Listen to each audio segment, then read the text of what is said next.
শীতের আগমনী বার্তা দিচ্ছে প্রকৃতি। আমরা ছুটে চলছি মৃদু কুয়াশার চাদর ভেদ করে পিচ ঢালা পথে। দেশের সর্বোত্তরের জেলা পঞ্চগড় আমাদের এবারের গন্তব্য। দীর্ঘ পথ পাড়ি দিয়ে এই মাত্র আমরা পৌঁছে গেলাম পঞ্চগড়ে। আমরা দেখব কোথায় মাদক বিক্রি হয়, কারা বিক্রি করে, এর পেছনে কারা আছেন। এ প্রান্ত থেকে সে প্রান্ত চষে বেড়াচ্ছি। মাদক দেশ থেকে বিতাড়িত করতে হবে, আপনাদের সহযোগিতা আমরা কামনা করি। সীমান্তের ওপারে ভারতের 24 পরগনা শিলিগুড়ি জেলা, আর সীমান্তের 300 গজের মধ্যে আমাদের অবস্থান। আমাদের টিম সংযুক্ত হয়েছে পঞ্চগড় 18 বিজিবি ব্যাটালিয়নের সাথে। সীমান্তের কাঁটাতার ভেদ করে চোরাকারবারিরা বিপুল পরিমাণ মাদক নিয়ে আসবে, এমনটাই আমাদের সোর্স তথ্য দিয়েছিল। ছোট টিলা, ছোট নদী আর ভয়ঙ্কর জঙ্গল অতিক্রম করে আমাদের সজাগ অবস্থান। চতুর্দিকে ওত পেতে আছে পঞ্চগড় 18 বিজিবি ব্যাটালিয়নের একদল চৌকস দেশপ্রেমিক সৈনিক। যতদূর চোখ যায় আমরা দেখতে পাচ্ছি বেশ কয়েকজন চোরাকারবারিরা বিপুল পরিমাণ মালামাল নিয়ে এগিয়ে আসছে অত্যন্ত ধীরে। বিজিবি তাদের গতিবিধি পর্যবেক্ষণ করছে গভীর মনোযোগ দিয়ে।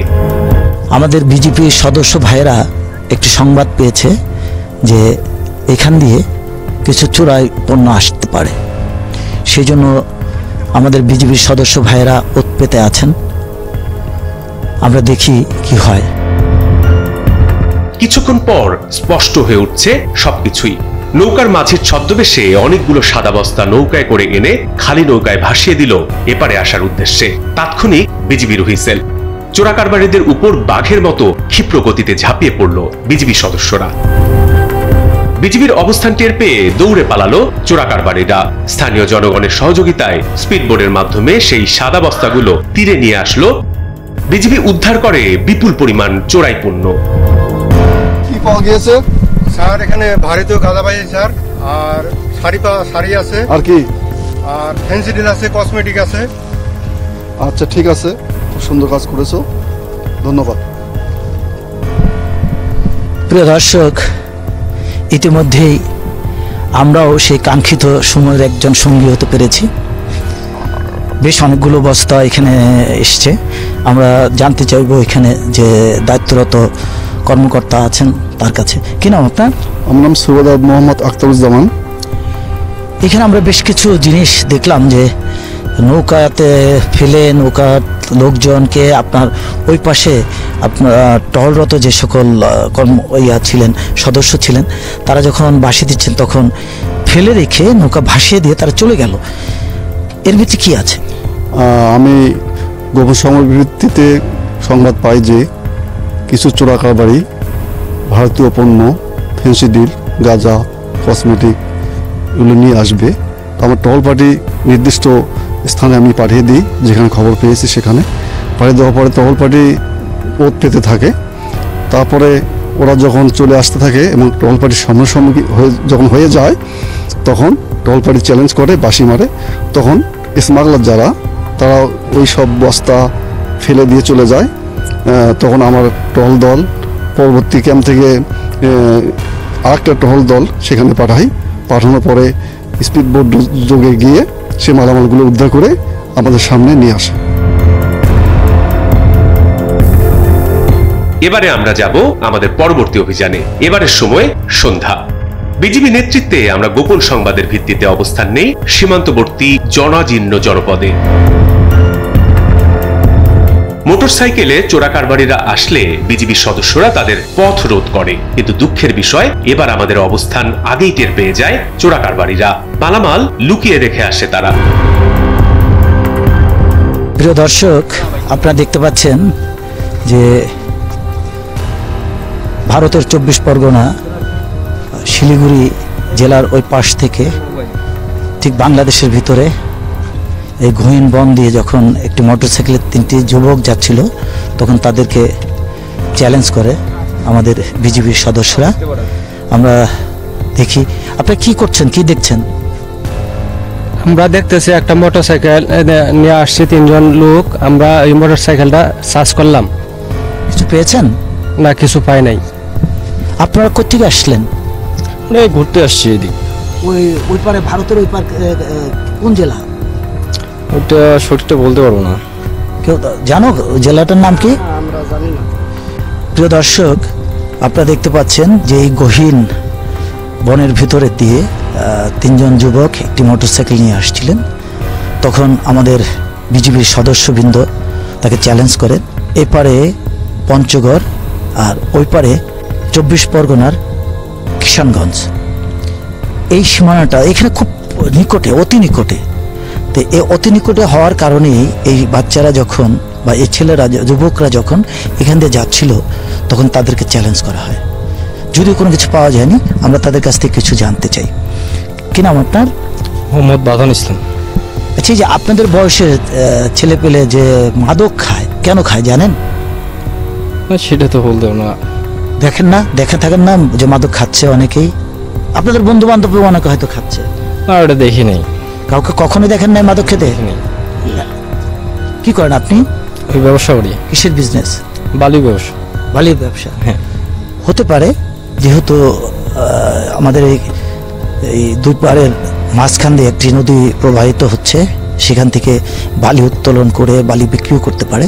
তবে যাই হোক, আমরা আশা করব যদি কেউ আপনাদের সামনে এ ধরনের মাদকের ব্যবসা করে বা মাদক সেবন করে, সেক্ষেত্রে আপনি কি করবেন? আমি সেক্ষেত্রে বিজিবিকে জানাবো। আমাদের কাছে বিজিবি ক্যাম্পে জানাবো আগে। এইটাই বাস্তবতা। আমরা আশা করব বিজিবি ক্যাম্পের আশেপাশে বা ভারত সীমানার অতি নিকটে আপনারা যারা বসবাস করেন, এই ছেলেটি যেমন বললেন যে আমরা তার প্রতিবাদ করব, আমরা বিজিবিকে জানাবো, আপনারাও জানান। এমনটাই প্রত্যাশা আমাদের এবং এই দেশবাসীর। আমাদের দ্বিতীয় অভিযান ব্যর্থ হলেও এবার সফলতার উদ্দেশ্যে যাত্রা করছে টিম মাদক সন্ত্রাসের শেষ কোথায়। এবার চোরা কারবারিদের ধরতে অভিযানে আরো সতর্কতা, দীর্ঘ অপেক্ষা, সময় যেন কাটছে না। অনেকক্ষণ পর হঠাৎ দেখতে পাচ্ছি কয়েকজন চোরা কারবারি চোরাই মালামাল নিয়ে এগিয়ে আসছে। কাছে আসা মাত্রই বিজিবির হুইসেল। চোরা কারবারিদের উপর ঝাঁপিয়ে পড়লো বিজিবি সদস্যরা। জীবন বাজি রেখে দৌড়ে পালালো চোরা কারবারিরা। চোরা কারবারিরা পালিয়ে গেল, ফেলে গেল কিছু মালামাল, উদ্ধার করলো বিজিবি।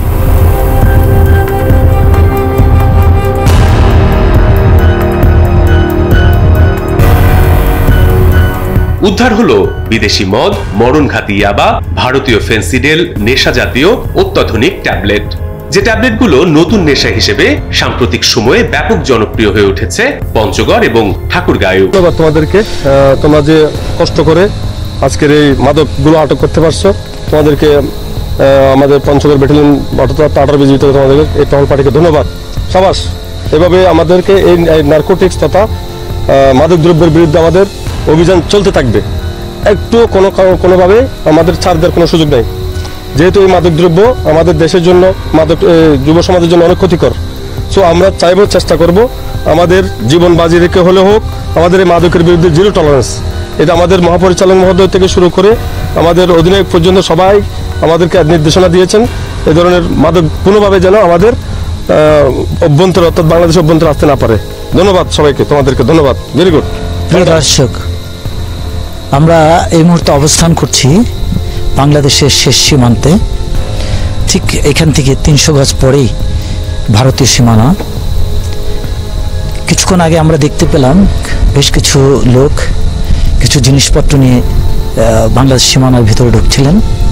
ঠিক সেই মুহূর্তে বিজিবির সদস্যবৃন্দ ওত পেতে থেকে সেখান থেকে বেরিয়ে তাদেরকে যখন চ্যালেঞ্জ করেন, তখন তারা যে সকল পণ্য ফেলে রেখে চলে যান, সেই সকল পণ্য আজকে আপনারা এখানে দেখতে পাচ্ছেন। আমরা শুনেছি ইতিমধ্যেই এই খবর যখন ওয়্যারলেসের মাধ্যমে বা ফোনের মাধ্যমে ওনাদের ঊর্ধ্বতন কর্তৃপক্ষকে জানানো হয়, তখন তিনি এখানে চলে আসেন। আমরা তার সাথে কথা বলছি। এই যে আমরা দেখতে পেলাম যে আপনাদের জওয়ানরা বেশ কিছু পণ্য এখানে নিয়ে এসছেন, এই জিনিসগুলো কি? এগুলো আসলে ভারতীয় মাদকদ্রব্য বলে আমরা চিনি এবং এখানে বিভিন্ন জাতের মাদকদ্রব্য এখানে আছে। তো এগুলো আলহামদুলিল্লাহ আমরা যে আটক করতে পেরেছি এবং এই ব্যাপারে আমরা সবসময় সচেষ্ট আছি যাতে কোনোভাবেই মাদকদ্রব্য বাংলাদেশের অভ্যন্তরে সীমান্তে পার হয়ে যেন আসতে না পারে। এভাবে আমাদের টহল কার্যক্রম অব্যাহত থাকবে। পাশাপাশি এই ধরনের কোনোভাবে মাদকদ্রব্য জাতীয় জিনিস আমরা যেন কোনোভাবে আসতে দেব না, এটা আমাদের দৃঢ় প্রতিজ্ঞ। এখানে কি কি পণ্য আপনি তা বলতে পারবেন? এখানে দেখা যাচ্ছে যে আমি দেখলাম এটা হচ্ছে ভারতীয় পেন্সিডিল, যেটা আমরা পেন্সিডিল নামে চিনি। পাশাপাশি আরও কয়েকটা এটা ভারতীয় অফিসার্স চয়েস মদ, এগুলো কিন্তু নেশা জাতীয়, এগুলো খেলেও অনেক ছেলেদের বাড়ি যুবকদের নেশা হয়। তো সেই পঞ্চগড়ের এই এলাকায় প্রায় সময় দেখা যায় এই ধরনের ট্যাবলেটটা একটু ধরা পড়ে বেশি। এই জিনিসটা কি? এটা হচ্ছে আমরা যতটুকু জানি, এর পূর্বে আমরা যখন আটক করেছি এটা ইয়াবা হিসেবে আমরা জানি। এখন এটা খুললে বোঝা যাবে যে এটা কি আসলে কি ইয়াবা কিনা, যেহেতু এটা প্যাকেট করা আছে। তো এর পূর্বে যখন আমরা এগুলো আটক করছি এগুলো ইয়াবা ছিল এরকম। এক একটা প্যাকেটে এটা আমরা এর পূর্বে দেখেছি 20,000 করে ইয়াবা ট্যাবলেট থাকে আর কি। প্রিয় দর্শক, কিভাবে আমাদের বিজেপির সদস্য ভাইয়েরা রাত দিন পরিশ্রম করে এই ধরনের মাদক দ্রব্য উদ্ধার করছেন। অর্থ একটাই, আমাদের আগামী প্রজন্ম, আমাদের যুব সমাজ, আমাদের সমাজকে এই মাদক থেকে মুক্ত করতে হবে। প্রতিজ্ঞাবদ্ধ আমাদের বিজেপির সদস্য ভাইয়েরা, তিনারা যেমন একদিকে দেশকে রক্ষা করছেন, দেশ থেকে নারী পাচার বন্ধ রোধ করছেন, সেই সাথে তিনারা জিহাদ ঘোষণা করেছেন মাদকের সাথে। আমরা আশা করব আজকে যেভাবে আমাদের বিজেপির সদস্য ভাইয়েরা মাদকের বিরুদ্ধে জিহাদ ঘোষণা করেছেন, ঠিক আগামী দিনগুলোতে এর চাইতেও আরও কঠিন থেকে কঠিনতর ভূমিকা রাখবেন এই মাদকের বিরুদ্ধে, এমনটাই প্রত্যাশা করে এদেশের প্রতিটি মানুষ। এবারে অভিযানের সোর্সের বরাতে স্থানীয় সড়কের পাশে রাতের বেলায় অবস্থান নেয় বিজিবি। তল্লাশি চালায় অটোরিকশা এবং অন্যান্য যানবাহনে। সেই সাথে রাতে চলাচলকারী সন্দেহভাজনদের জিজ্ঞাসাবাদ করে বিজিবি।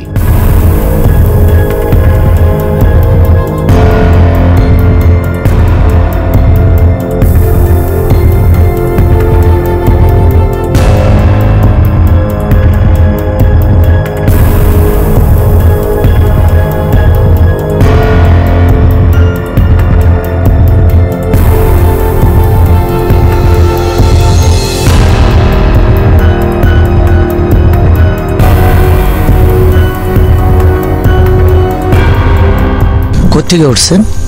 আমি উঠছি এই গিরাকার ওই পাশে।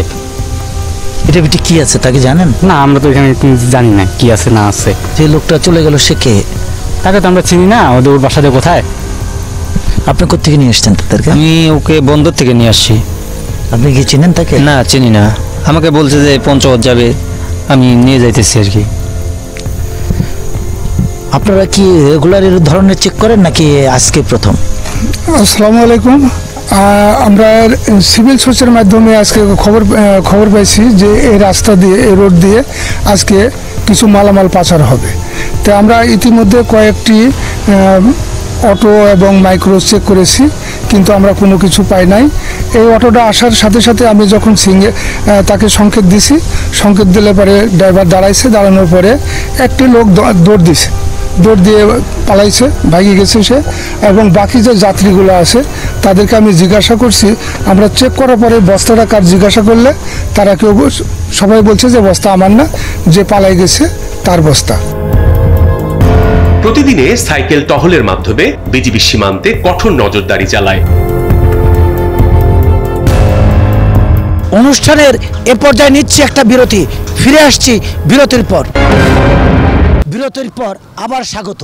আপনারা দেখছেন মাদক সন্ত্রাসের শেষ কোথায়।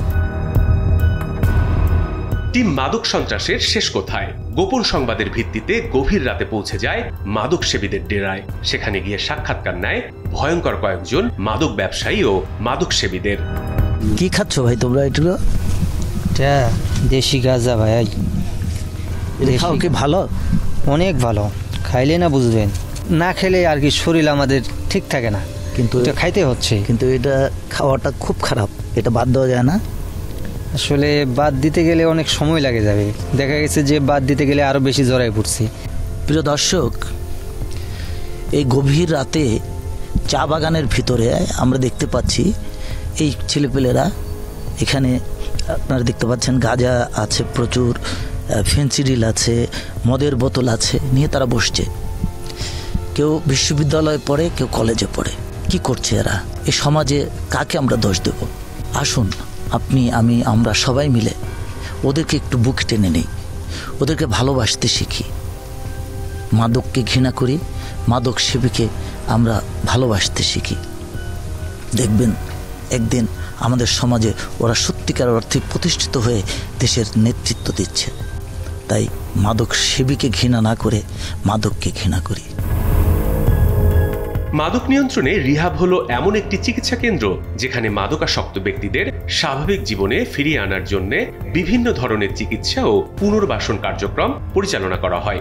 এখানে সাধারণত একটি নিরাপদ পরিবেশে বিভিন্ন থেরাপি ও কাউন্সিলিং এর মাধ্যমে আসক্তি থেকে মুক্তি পাওয়ার এবং সুস্থ জীবনযাপনের জন্য সহায়তা প্রদান করা হয়। উনি একজন প্রফেসর, তিনিও মাদকে আসক্ত হয়ে পড়েছিলেন। কেন পড়েছেন, কিভাবে পড়েছেন, আমরা তার সাথে কথা বলি। কি নাম আপনার? মোহাম্মদ শফিকুল ইসলাম। আপনি কোন কলেজে বা কোন ইউনিভার্সিটি ছিলেন? আমি একটা কলেজে শিক্ষকতা করতাম, এটা উত্তরার একটা কলেজে। তো আপনি মাদকের সাথে জড়ালেন কিভাবে? আসলে স্টুডেন্ট লাইফ থেকে বন্ধু বান্ধবের সাথে ফ্যান্টাসি থেকে শুরু করছিলাম, কিন্তু পরবর্তীতে যখন বিয়ে করি পারিবারিকভাবে কিছু অস্থিরতা তৈরি হয়েছিল ওয়াইফের সাথে। এরপর থেকে আর কি ওই যে আগে যেহেতু ছিল সম্পর্কটা মাদকের সাথে, সেটাই আর ছাড়তে পারিনি। এখানে কে দিয়ে গেছে? এটা আমার ওয়াইফ দিয়ে গেছে। আপনার ওয়াইফ দিয়ে গেছে? তাহলে তো আপনার ওয়াইফ জানতেন বা বুঝতে পেরেছিলেন বলেই তো আপনাকে দিয়ে। অবশ্যই অবশ্যই, না জানলে তো আর দিতেন না। তো এই যে এখানে আসার পরে এখন আপনার ভিতরে কি জাগ্রত? আপনি কি আবার বাইরে গিয়ে আবার এই সেবন করবেন নাকি ভালো? না, আমি একটা ভুলের মধ্যে চলে গেছি। মাদক তো একটা ভয়াবহ জিনিস যেটা মানুষের জীবনকে ধ্বংস করে দেয়। আমাদেরকে যথেষ্ট রকম কেয়ার করার ফলে আমার মধ্যে থেকে এই বোধ তৈরি হয়েছে যে আমি তো আসলে সমাজে একটা অভিশপ্ত মানুষের রূপান্তরিত হয়েছিলাম। আমাকে অবশ্যই এখান থেকে পরিবর্তন হতে হবে। আমার ছেলে আছে, আমার মেয়ে আছে, তাদের জন্য, সমাজের জন্য, আমার প্রতিষ্ঠানের জন্য। আমি একজন শিক্ষক যেহেতু, আমি অনেক মানুষকে আলোকিত করি, যদিও নিজেকে অন্ধকারে নিয়ে গিয়েছিলাম। এখান থেকে আমাদের বেরিয়ে আসতে হবে, অবশ্যই বেরিয়ে আসতে হবে, আদার কোনো বিকল্প নাই এখানে। আপনি কি করেন? স্টুডেন্ট, কিসে পড়তেন? ইন্টার সেকেন্ড ইয়ারে। ইন্টার সেকেন্ড ইয়ারে পরে আপনি কিভাবে মাদকে আসক্ত হলেন?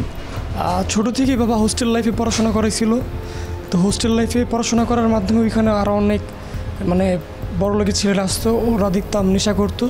তো ওদের সাথে সাথে সিগারেটের থেকে শুরু করে তো আস্তে আস্তে ধীরে ধীরে মাদকের ভিতরে আক্রান্ত হয়ে পড়ি। এই যে মাদকে আপনি আক্রান্ত হওয়ার পর আপনাকে এখানে কে দিয়ে গেছে? আমার পরিবার, বাবা, বড় ভাই, ওনারাই দিয়ে গেছে। আপনি একটু আমাদেরকে বা দেশের যারা আপনার বয়সে স্কুল কলেজ ইউনিভার্সিটিতে মাদকে আসক্ত হচ্ছে তাদের উদ্দেশ্যে কিছু বলেন। অবশ্যই আমার বয়সী যারা আছে তাদেরকে আমি বলবো যে নেশা থেকে দূরে থাকুন বন্ধুরা। নেশা ভালো নয়, নেশা খুবই খারাপ একটা জিনিস। নেশার কারণে মানুষের পরিবার, ইভেন সমাজ, বন্ধুবান্ধব, আত্মীয় স্বজন কেউই দেখতে পারে না। সবার ধ্বংসের পথ। যারা আমরা শুরু করছি নেশাটা, আজ থেকে যদি ত্যাগ করার চিন্তা করি, হয়তো সমাজের কাছে, দেশের কাছে আমরা ভালো কিছু একটা আশা করি। অনেক গবেষণায় দেখা গেছে রিহ্যাব সেন্টারগুলোতে যারা চিকিৎসা গ্রহণ করেন তাদের মধ্যে একটি বড় অংশ মাদকাসক্তি থেকে মুক্তি পেতে সক্ষম হয়। একটি নির্দিষ্ট সময় ধরে, যেমন 6 মাস বা 9 মাস রিহ্যাব সেন্টারে থাকার পর অনেকেই সম্পূর্ণভাবে মাদকাসক্তি থেকে মুক্তি পেতে পারে। গুরুতর মাদকাসক্তির ক্ষেত্রে রিহ্যাব সেন্টারগুলো বিশেষভাবে কার্যকর ভূমিকা পালন করে থাকে। কথা বলছি সৈয়দ টিপু সুলতান স্বত্বাধিকারী মিরপুর মাদক শক্তি চিকিৎসা ও নিরাময় কেন্দ্র। আপনার এইখানে আপনি কতগুলো লোকের মাদকে আসক্ত ব্যক্তিদের চিকিৎসা সেবা দিচ্ছেন?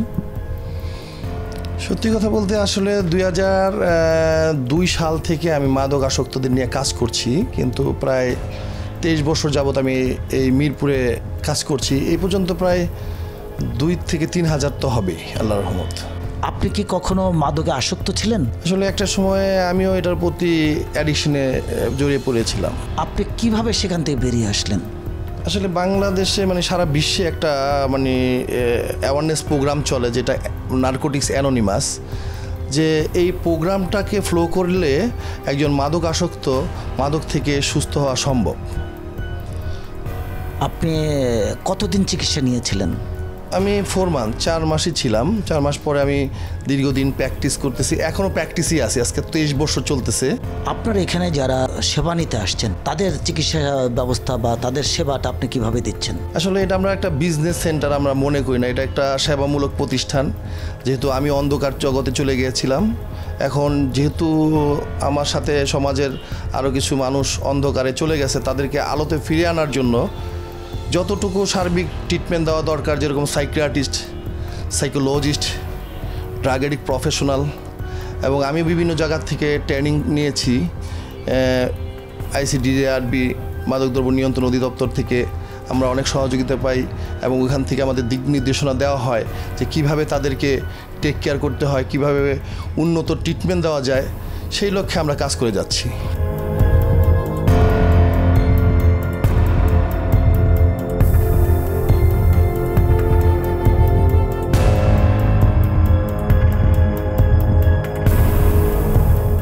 আপনার কাছে মাদক সংশ্লিষ্ট যে কোনো তথ্য থাকলে আমাদের ইমেইল করুন। আপনার পরিচয় গোপন রাখা হবে। বিভিন্ন প্রত্যন্ত অঞ্চলে ঘুরে আমরা দেখেছি মাদক সন্ত্রাস কিভাবে চলছে। একদিকে প্রশাসন ব্যস্ত, আরেকদিকে মাদক ব্যবসায়ীরা ব্যস্ত। মাদক ব্যবসায়ীরা ব্যস্ত কিভাবে তারা মাদক আনবে এবং বাজারে তারা ছেড়ে দেবে, আর প্রশাসন ব্যস্ত কিভাবে সেই সকল মাদক ব্যবসায়ীদের আটক করা যাবে এবং মাদক নিয়ন্ত্রণ করা যাবে। আমরা আশা করব এলাকায় যারা সাধারণ জনগণ আছেন, আপনারা যদি সচেতন হন তাহলে কোনো অবস্থায় আমাদের দেশে মাদক প্রবেশ করতে পারবে না। আমরা যেন কোনো মাদক ব্যবসায়ীকে বা কোনো মাদককে আমাদের দেশে প্রবেশ করতে না দিই।